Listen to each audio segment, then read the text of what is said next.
But I am well over 30 and then some. And one thing that I know from all of my experience in this life's journey is that God is indeed good.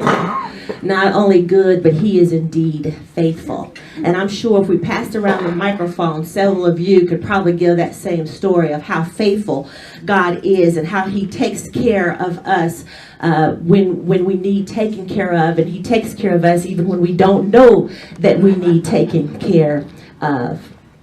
I remember after college, as I mentioned, tried out for cowboy cheerleader and was so excited about that process. Found myself on the sidelines cheering for America's team, and I felt like I was living a dream.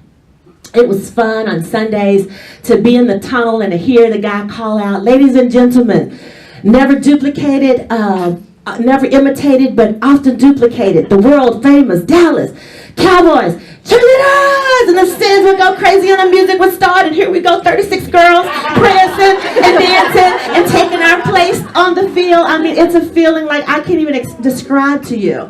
People say that Texas Stadium, the old place where the Cowboys played, they said, you know, that stadium was had a hole in it because God liked watching his favorite Cowboy football team.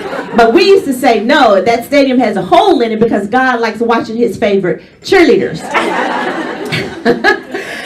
But I remember one day going to a nursing home, and we walked in, and they split us up, and so 3 or 4 of us were here, 3 or 4 of us went this way, and I was the last one to walk into a room. And a guy, when I walked in, he looked up and he pointed his finger and he said, "You're black!" And yes, it was like cricket. Everybody was like, "Oh my God, you're black!" And so everybody kind of smiled and like, "Yeah, you know, I'm black." "You're black!" And so they kind of, you know, said, "Well, come on, ladies, you know," they took us, "Let's go into this other room." And he was in a wheelchair, so he kind of wheeled and they stopped him, you know. So we went into someone else's room, and then we came through again, and he was kind of at the door of his room, and he looked up and he go, "You're black!" And so they said, you know, they were trying to, "Mr. Clarence, you need to get back in your room," you know, but he was trying to come out and he was trying to wheel down the hall. They were stopping him. It was a big commotion. So I looked at the girls and I said, "You guys go on. I'm going to go back." So I looked at the nurse. They said, "Ma'am, that's okay." I said, "No, if you don't mind, I want to go in his room." And I went in his room and, "You're black!" "You're black!"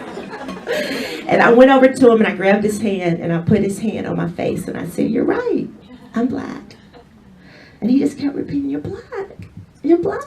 And I was like, "I am, that's right, I am." And so we sat there and I tried to make conversation and small talk, and you know, they were kind of on pins and needles, and I said, "That's okay, I'm fine, just tell the girls to come get me when it's time to dance." And so normally when we go to a nursing home or hospital, we go visit room to room, and then we go into a big place, and then we do a little talent show. And so I said, "Tell them just come get me. I'm going to stay here with Mr. Clarence." And as we sat there, tears started rolling down his face. And I asked him if he was okay, and he just kept saying, "You're black." You know?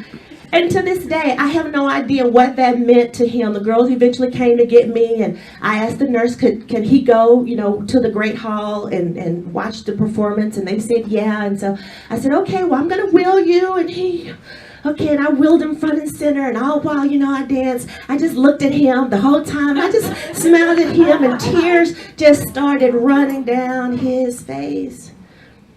And we got ready to go. I went over and I gave him a kiss, and he grabbed my hand, and literally they had to pry my hand out of this man's hand. He didn't want to let me go. He wheeled to the door. He watched us leave.